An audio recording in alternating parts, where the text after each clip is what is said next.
జై జనసేన జై జనసేన జై జనసేన జై జనసేన వర్ధిల్లాలి పవన్ కళ్యాణ్ గారి నాయకత్వం వర్ధిల్లాలి వర్ధిల్లాలి పవన్ కళ్యాణ్ గారి నాయకత్వం వర్ధిల్లాలి.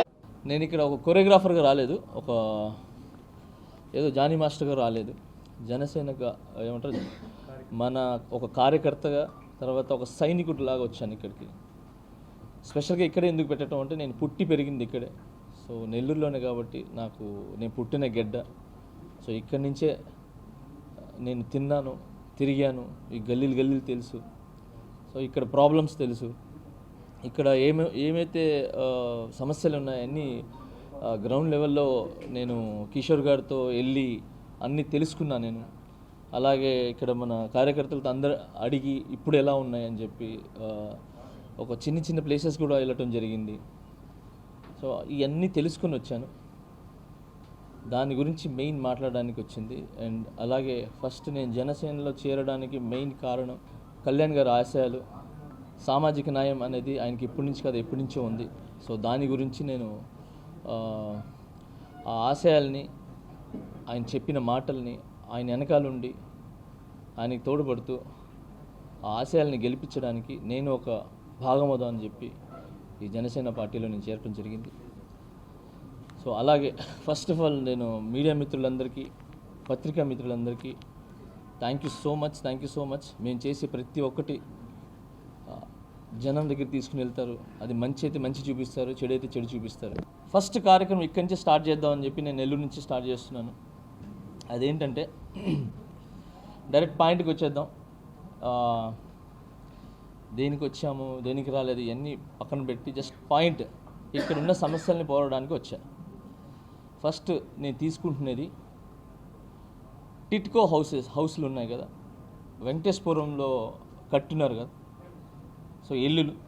సో ఆ ఇల్లుల గురించి మాట్లాడడానికి వచ్చాను.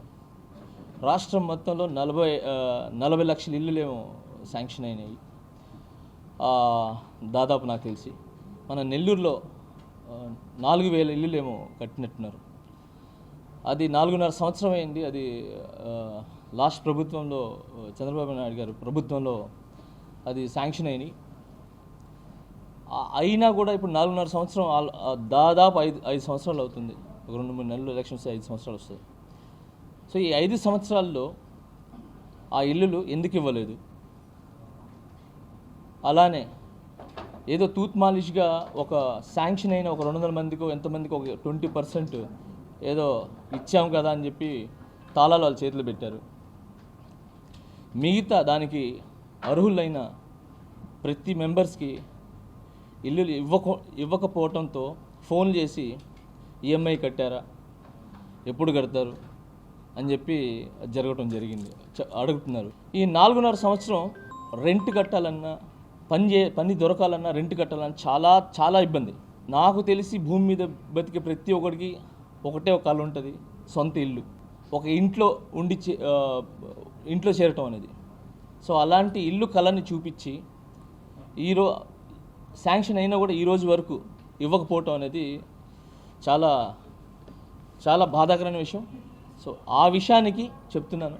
ఇప్పుడు ఈ ప్రభుత్వం శాంక్షన్ అయిన తర్వాత కూడా 4.5 సంవత్సరం నుంచి ఆల్మోస్ట్ దాదాపు 5 సంవత్సరాలు ఇవ్వలేదో ఆ రెంట్లతో సహా ఈ ప్రభుత్వం ఇవ్వాల్సిందిగా కోరుకుంటూ, అలానే ఆ ఇల్లు శాంక్షన్ అయ్యేంత వరకు నేను ధర్నా చేయాలని, మినర్వా హోటల్ నుంచి ఒక 1000 మంది బయలుదేరి అక్కడికి వెళ్తాం, అక్కడ ధర్నా చేస్తాం.